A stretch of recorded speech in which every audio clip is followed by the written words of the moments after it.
Vickers Vikram இப்போ தான் வந்து பிக் பாஸ்க்கு என்ட்ரி கொடுத்துருக்காரு அப்படின்னு தான் சொல்லணும். ஏன்னா இதுக்கு முன்னாடி இருந்தது விக்கர்ஸ் விக்ரமே இல்லை. நம்ம அவரோட யூடியூப் சேனல் எல்லாம் பார்த்தது எல்லாமே. இப்போ ஒரு டிரான்ஸ்ஃபர்மேஷன், அந்த சாண்ட்ராவோடைய டாஸ்க்கை வந்து விஜய் சேவி சார் எக்ஸ்போஸ் பண்ணதுக்கப்புறம் அவர் சாண்ட்ராட்டே ஒரு மாதிரி பிஹேவ் பண்ணார். அவரால் தாங்கிக்கவே முடியல, நம்மளை ஏமாத்திருக்காங்க அப்படின்னு சொல்லிட்டு. Since it is for task அப்படின்னாலும் அவரோட ஏற்றுக்க முடியல. ஸோ அதோடு அப்படியே சப்மிசிவ் ஆயிடுவார்னு நினச்சேன்.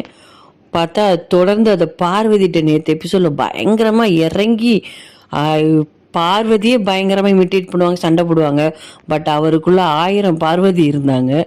ஸோ இதுதான் ரியல் விக்கர்ஸ் விக்ரம். அப்போ இவ்வளோ நாள் நடிச்சிட்டு இருந்திருக்காரு. இல்லை எத்தனை பேர் நடிச்சிட்ருக்காங்க இன்னும்.